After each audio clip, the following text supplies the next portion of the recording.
Con la meta fija de poder viajar por periodos largos de tiempo y poder trabajar a la vez, me convertí en un estudiante aplicado de la ciencia de crear activos. Eso me llevó por más de 25 países en 2 años y me permitió ayudar personalmente a muchísimos emprendedores en busca de la tan ansiada y hablada libertad financiera siguiendo los métodos tradicionales. También me hizo preguntarme, ¿cómo podría optimizarse la fórmula que los grandes gurús nos legaron como el camino obligado para crear activos? ¿Cómo podía ser que al intentar guiarnos nos hablen de edificios de 100 unidades de apartamentos o inversiones en grandes moles?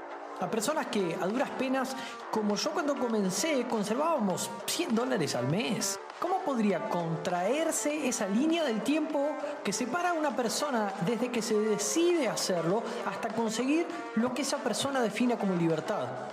¿Cómo nadie estaba ocupándose de esa brecha que se forma entre aquellos que comienzan y quienes han construido un músculo financiero que les permita moverse con comodidad en el mundo de los negocios y las inversiones? Hoy esa brecha tiene un puente con el que poder cruzar al otro lado y ese puente es el mundo online. Yo soy Mauro Liporace y construyo ese puente aquí, en la ciencia de crear activos.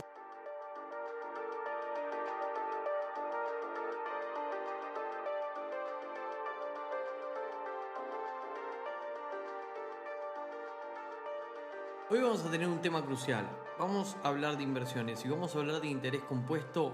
Y créeme que esa es la diferencia, o sea, entender o no entender eso, es la diferencia entre si los miedos te frenan a invertir o si te acercás mes a mes hacia las metas financieras que te has propuesto, entre si te quedas paralizado o avanzas cada mes. Y obviamente entre si te sentís bien con lo que vas haciendo en cuestión de dinero, ¿no? Y te vas sintiendo más holgado cada mes, producto de que además de estar recibiendo los ingresos que probablemente recibas por tu actividad, o sea, por tus ingresos activos, también comiences de a poquito a recibir ingresos pasivos y formes un círculo virtuoso con el interés compuesto, ¿no? Y con el ingreso pasivo producido de las inversiones.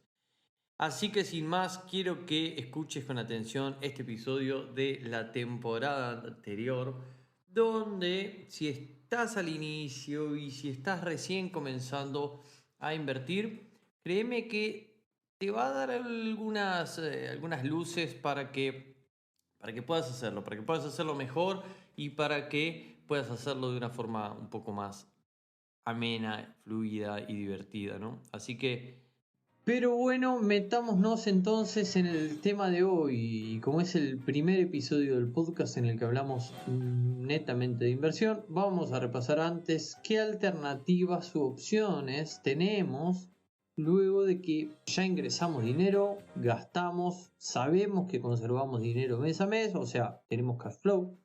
Entonces, el paso siguiente sería poder invertir y no dejar que ese dinero quede estancado o quede ahí en ahorro, ¿sí? Pero quizá cuando escuchas esto tengas miedos o tengas conversaciones internas que te detengan a hacerlo y prefieras hacer otro tipo de cosas como, no sé, dejar el dinero en el banco o abajo del colchón. Ahí nos viene inmediatamente a la cabeza la frase esta de Robert que dice que los ahorradores son perdedores. El hecho de acumular el dinero y tenerlo estancado tiene varios problemas. Por ahora me enfocaría solamente en dos para no hacer muy largo este episodio, que creo de todas formas que son suficientes razones para que tomes conciencia de lo importante que es este tema de la inversión para vos. La primera es la inflación. Todos estamos en conocimiento de la inflación, estés en el país que estés, ante la impresión desmedida de dinero por parte de los gobiernos, dinero fiduciario, ¿no? Se genera un aumento del nivel de precios, eso hace que tu dinero pierda poder adquisitivo en el tiempo y con el mismo dinero compre menos cosas. Así de simple. El otro tema muy importante es el tema del sistema de pensiones en los distintos países del mundo. Todos esperamos al jubilarnos tener un nivel de vida igual o superior al que tenemos mientras trabajamos y esto no es tema de gente de más 30 años, más 40 años, de hecho yo tengo 28, que sí, es verdad que comienzan a preocuparse más por esos temas, pero la realidad, y a continuación lo vamos a ver más profundidad, es que si ahora nos concientizamos de eso y tomamos acción, lo que va a pasar es que nos encontremos en unos años con que tenemos que hacer mucho menos cosas para lograr lo mismo. ¿Sí? Y probablemente lo que recibamos por parte del Estado no sea lo que nosotros nos imaginábamos, entonces vamos a estar agradeciendo haber hecho cosas a tiempo. En este sentido, el trabajo o el esfuerzo que uno haría comenzando desde ahora mismo es muchísimo menor que si esperamos a llegar a una edad mayor y ahí enterarte de que debía haber hecho algo antes por mí mismo y no esperar a que papá Estado me salve. Pero, ¿por qué no confiar en el sistema de pensiones? Te estarás preguntando. Quizá algo sabes, pero me gustaría poder profundizar en este aspecto porque es realmente importante. Cuando uno observa, no opiniones, sino observa datos y ve tendencia, muestran claramente que los sistemas, que todo el sistema público de jubilación y de pensiones o de pensiones es insostenible a largo plazo. Es así de simple, es insostenible. Se trata básicamente de un esquema piramidal en el que los ingresos actuales soportan los gastos actuales. Y no es sostenible porque si vos estás pagando ahora mismo tu jubilación, ese dinero no se guarda para vos o para tu futuro, sino que se está usando para pagar las pensiones de hoy en día. Hay una tendencia mundial al colapso de este sistema de pensiones por dos causas fundamentales. Y miramos países, es decir, miramos los últimos años de países como España, no sé, el número de funciones es mucho mayor al número de nacimientos. Y esto hasta ahora no había pasado nunca en la historia. Bueno, sí había pasado, no sé, en guerras, etcétera, pero es una señal de crisis demográfica aguda, que no pasaría nada si todos ahorraran lo suyo e invirtieran y reproducieran su propio dinero, pero no es así. Como no es así, justamente, cada vez hay menos gente joven y más ancianos. Esto es bueno porque, bueno, sí, la gente quiere vivir más, todos queremos vivir más, pero el problema es que con el sistema de pensiones actual se necesita que haya mucha más gente aportando para que esto sea viable, mucha más gente aportando para pagar a los pocos que se están cobrando una jubilación, no, pocos entre comillas, ¿no? Porque cada vez son más. La cuestión es esa, cada vez hay más gente cobrando y menos gente contribuyendo. Entonces, eso hace que no sea sostenible. Por ende, el plan de dejar mi futuro en manos de papá Estado no es el más razonable, según mi punto de vista, ¿no? Hace unas décadas, por cada persona que cobraba jubilación, había 25 que contribuían. Ahora el ratio es de 2 que contribuyen por una que cobra y la tendencia va a peor. Por ende, ¿hasta cuándo se va a sostener? Yo creo que no mucho. Además de eso, ese dinero está gestionado por, sí, exactamente, políticos. Y pongamos el país que pongamos en análisis, veremos que la gestión de los políticos no es la mejor, de hecho es pésima. Por lo que me gustaría que te preguntes si durante años y años y años se dio que la gestión del dinero en los políticos no ha sido buena. ¿Podré confiar yo mi dinero, el dinero de mi jubilación, el dinero que necesito cuando ya no pueda trabajar más, en ellos? ¿Es seguro eso? ¿Es sensato hacer eso? ¿O es preferible conocer, aunque sea lo básico, para desde ahora estar accionando de alguna manera? Entonces, con el escenario que observamos, me parece razonable comenzar a poder invertir a largo plazo como una de las estrategias de inversión que conforman nuestro plan. Probablemente, si tenés un plan de inversión, esta no sea tu única estrategia. Pero si no lo tenés, es un muy buen lugar para donde comenzar a generar el hábito de la inversión. Y, sí, y mucho mejor, mucho más, que lo vamos a ver en este episodio, si lo haces con interés compuesto. Entonces, vas a poder construir tu propio fondo independiente al Estado y, ¿por qué no?, una jugosa cartera de inversión también, ¿no? Pero quizá mientras escuchás esto estás pensando, pero yo no sé cómo hacer eso, no sé cómo invertir. Y está muy bien que lo reconozcas, porque desde ahí que lo reconociste, identificás que no sabés, podés comenzar a hacer algo, podés comenzar a educarte. Cuando uno no sabe acerca de algo, pero lo considera necesario, comienza a formarse, a aprender, a elegir información. Así que estás en muy buen camino. Otra opción muy común también es que la gente que tiene algo de capital disponible ya para invertir, para inversión, es acudir a un asesor financiero.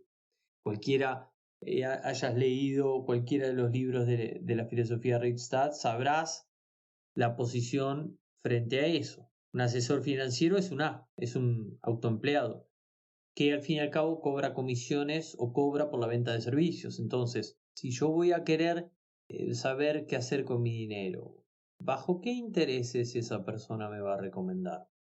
Exactamente, bajo sus propios intereses me lo va a recomendar. Entonces, sí que es muy bueno poder rodearse de asesores, pero el control de tu dinero y de las decisiones que tomas deberían estar 100% bajo tu criterio. Entonces, cuando uno, teniendo un conocimiento general y un plan definido, acude a un asesor por un tema bien específico, es ahí cuando tiene sentido tener un asesor. De otra manera, primero uno debería formarse a uno mismo, establecer las bases, definir lo que uno busca, formar una estrategia y luego ir a por los detalles o por la validación de esa estrategia o de ese plan. Si uno va al banco sin conocimiento alguno y pide asesoramiento, el banco obviamente ¿qué va a hacer? Querer venderle los productos de inversión del banco.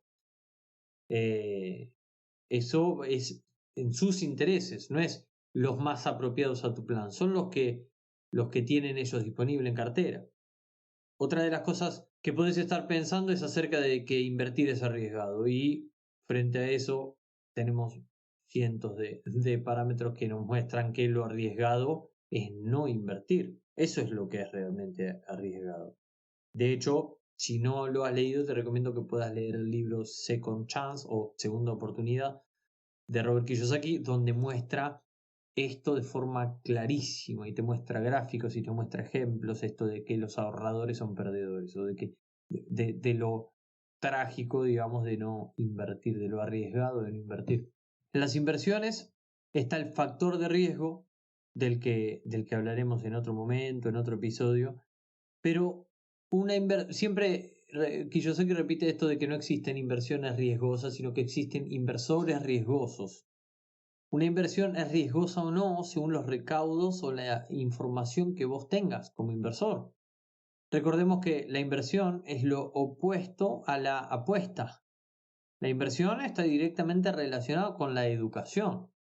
Otro caso típico es la persona que piensa que por invertir va a dejar de vivir algo, va a dejar de darse gustos, o tiene que convertirse en un austero total.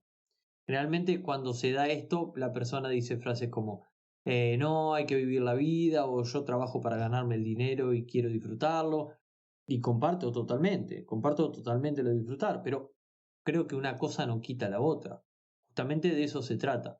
Las inversiones no son para que vos reduzcas tus propios medios o nos privemos de cosas, no, sino son para obtener tranquilidad y poder financiar nuestros sueños. Y para eso uno debe poder enfocarse en expandir las posibilidades. Cuando nos planteamos hacer las dos cosas, tanto financiar mi estilo de vida e invertir, cuando voy a estar invirtiendo cada mes y sé cuál es el estándar de vida que quiero tener, es que puedo comenzar a plantearme cómo conseguir ambas, ¿no? Entonces, ahora sí, ahora que ya tenemos cash flow, conservamos dinero cada mes y vamos a empezar a invertir, algo indispensable que creo que debes conocer y entender, porque realmente es algo muy poderoso, es el tema del interés compuesto. Hace un tiempo le preguntaron a Warren Buffett qué es lo que te ha llevado a convertirte en la persona más rica del mundo. Y él dijo tres cosas. Dijo, vivir en Estados Unidos por sus grandes oportunidades, tener buenos genes para vivir una larga vida y el interés compuesto. Cuando se refiere a vivir en Estados Unidos por sus grandes oportunidades, se refiere a la rentabilidad, tener buenos genes para vivir mucho tiempo, se refiere al tiempo, y el interés compuesto justamente lo considera, fíjate, lo considera como uno de sus 3 motivos para convertirse en la persona más rica del mundo. De hecho, también Albert Einstein, que no hace falta presentación, me parece, también dijo, el interés compuesto es la forma más poderosa, es la fuerza más poderosa de la galaxia. ¿Y por qué es esto? ¿Por qué dice esto? Bueno, para eso deberías poder entender la diferencia entre interés simple versus interés compuesto. El interés simple lo recibimos, son esos intereses que recibimos por una inversión que podemos acumular o gastar. Esto tiene una fórmula matemática en la que no me voy a meter acá en el audio, sí, pero te la voy a dejar abajo. Entonces, el interés simple, ¿no? El interés lineal es que recibimos por una inversión y se puede acumular o se puede gastar. Y por otra parte está el interés compuesto, que es el que me interesa explicar y que puedas incorporar desde el primer minuto de tus inversiones, que es el que también se recibe intereses por una inversión que a su vez estos intereses se invierten con la misma rentabilidad. Si verías la fórmula te vas a dar cuenta que esta fórmula es exponencial. Entonces, vos haces una inversión, obtenés tu capital más tus dividendos y reinvertís nuevamente. Entonces ahí hay intereses sobre intereses, ¿sí? Te lo voy a mostrar también con ejemplos como para que quede mucho más claro. Lo importante es lo que este interés compuesto produce. Esto se asemeja como una especie de bola de nieve que es la consecuencia de un proceso que se inicia poco a poco con el tiempo y se va retroalimentando, de modo que va ganando fuerza y va ganando fuerza de manera exponencial, ¿sí? Vamos entonces a ver si ponemos un ejemplo. Si pondríamos 1.000 euros al 10% anual en 2 años con interés simple, lo que tendríamos en esta fórmula es que estos 1.000 euros nos queda 1 más 0,1 por 2. Y eso nos da 1.200 euros. Es decir, 1.200 euros cada año te llevas 100 euros. Y los vas sumando al final. Entonces te queda 1.000 más 100 más 100 y te quedas con estos 1.200 euros que decíamos. Pero si lo haríamos con interés compuesto, estos 1.000 euros al 10% anual en 2 años te daría, te daría el mismo capital, pero con un interés de 10 euros más, ¿sí? Porque la fórmula es exponencial. El capital pasa a ser de 1.210 euros. ¿Por qué? Porque tenés el 10% de los 1.000 euros a 1.100. ¿Sí? Tenés el 10% de los 1.000 euros más el 10% de los 1.100 euros. Pero entonces estarías teniendo intereses sobre intereses. Y estarás pensando, bueno, está bien, pero son 1.210 euros, no es una gran diferencia. Sí, es cierto, no es una gran diferencia a corto plazo. A corto plazo apenas se nota, pero si aumentas el plazo a 20 años, te das cuenta que estos 1.000 euros al 10% en 20 años son 3.000 euros. Pero con interés compuesto se hacen 6.727 euros con todos estos intereses sobre intereses. Estos intereses sobre intereses se van reinvirtiendo durante 20 años y la diferencia es muchísimo más alta. Pasás de tener 3.000 a tener en 20 años 6.727. ¿Sí? Es como si pasaras de multiplicar en interés simple por 3 a multiplicar en interés compuesto por 6,7. Y si lo aumentarías a 50 años, bueno, acá se ve mucho mejor incluso. ¿Por qué? Porque el interés compuesto, el interés simple, digo, con 1.000 euros invertido a 10% anual a 50 años tendrías 6.000 euros. O sea, multiplicaste por 6. Pero con interés compuesto tendrías 117.390 euros. O sea que multiplicaste por 117. Entonces, en interés compuesto estamos en una ecuación exponencial que con el tiempo se retroalimenta. Warren Buffett llegó a ser el hombre más rico del mundo porque lo hizo durante 70 años o más. De hecho, una de las cosas que él reconoce, que dice que uno de sus mayores errores es haber empezado demasiado tarde. Y empezó a los 11 años. Se ve que es muy consciente de esta importancia del tiempo en la inversión con interés compuesto. Esto de empezar cuanto antes. Empezar cuanto antes justamente por el efecto que esto tiene. Entonces, esto mismo que lo podemos ver en las inversiones y lo podemos aplicar positivamente, también se ve en las deudas. Esto mismo se ve en las deudas cuando uno observa cómo actúa este interés compuesto en la inflación, ponele, o en las deudas mismas, observa el mismo comportamiento. Si pensamos en una inflación, que ya hablamos de eso, esta inflación no es una subida simple, sino que el interés compuesto ejerce esa fuerza sobre el año anterior. Entonces, una subida de precio de 2% durante 3 años no es sobre los precios del primer año, sino sobre lo que fue el año anterior. Si sube de 100 a 102, el siguiente año no va a ser una subida a 104, sino que va a ser 104 más 2%. Y ese 2%, ¿sí?, que aunque de un año para el otro, no va a ser lo mismo de un año para el otro que del segundo al tercer año. Volvemos siempre a lo mismo. En los primeros 2 años quizá parece que no es algo tan importante, pero a largo plazo lo es.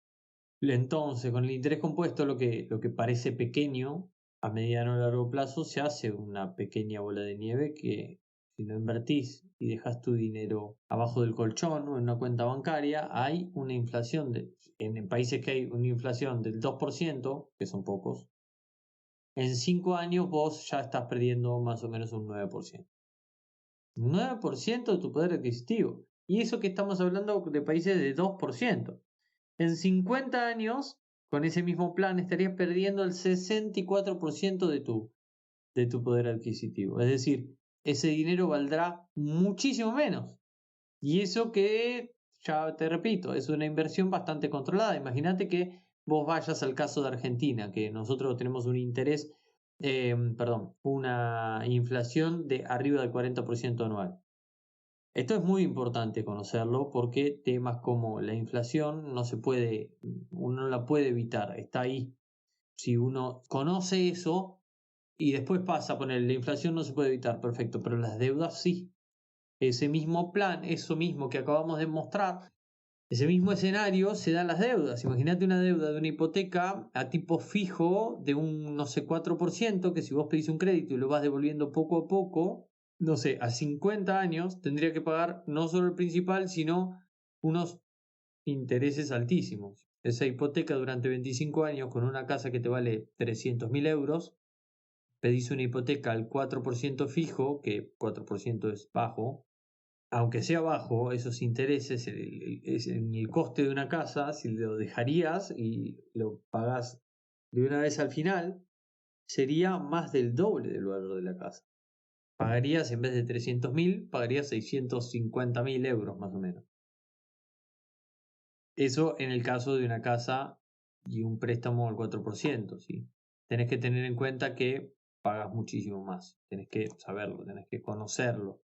Sobre eso podés decir, bueno, sí, perfecto, lo voy a hacer así igual, o podés decir no, pero te ayuda a tomar decisiones. Lo mismo en el caso de si imagínate que ese mismo escenario fuese al 8%, que es más o menos lo que se financian los autos. Y agarras un auto y lo financias a 5 años.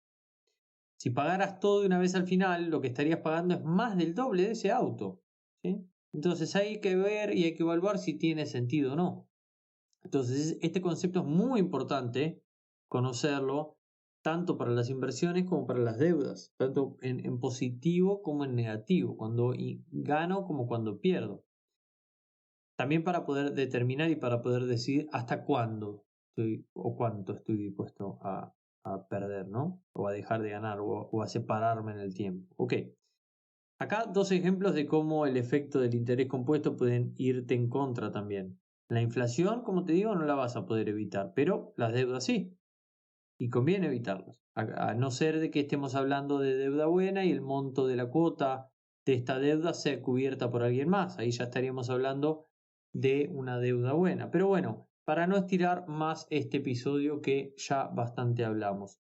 Haciendo un recap y haciendo un cierre y unas conclusiones, comenzar a aplicar cuanto antes esto del páguese a usted mismo primero. Al final de cada mes con el ingreso que me entró, separo un X% que yo voy a destinar a invertir. Esto no tiene por qué ser un monto exorbitante. Mucha gente no comienza porque dice, no tengo dinero para invertir. Sí, si conservas dinero, puedes empezar de 5 euros si querés, de 10 euros, de 50, de montos muy chicos. No necesitas hacerlo con montos grandes. Fíjate que lo que vimos en este episodio es que lo importante es empezar cuanto antes, porque el factor tiempo en esa pelota de nieve sí que es relevante. Entonces, invierto el X% que yo voy a separar de ese ingreso que yo me planteé, lo que me parezca apropiado a mí, ¿no? En lo posible, como dije, evitar deudas, comenzar a invertir cuanto antes, ser paciente, intentar maximizar tu rentabilidad. Fíjate que el mismo plan quizá a 10, 20 años no es lo mismo si lo haces al 2% que si lo haces al 5%. La diferencia entre pasar de un 3 a un 5% es grandísima y entre pasar de un 5 a 10 es directamente abrumadora. Bueno, si estás en ingresos pasivos perezosos, sabes que el ejemplo que di en el episodio es bastante conservador y además también sabrás que uno de los criterios de selección de inversiones es poder con los ingresos pasivos realizar interés compuesto en los periodos más cortos posibles, ¿no? Con esa inversión. Y por supuesto, para poder empezar a hacer inversiones o potenciar las que ya tenés, es necesario haber hecho tu estado financiero y estar con la cabeza tranquila de que lo que estás invirtiendo es dinero que no necesitas para tus gastos o para tu fondo de seguridad. Así que también te dejo acá en las notas del programa el enlace a lacienciadecrearactivos.com/boletín para que puedas descargarte tu propio estado financiero, comenzar a hacerlo y empezar a tener control de tu dinero, ¿no? Para que invertir sea cómodo. Te mando un abrazo y nos vemos en el siguiente episodio.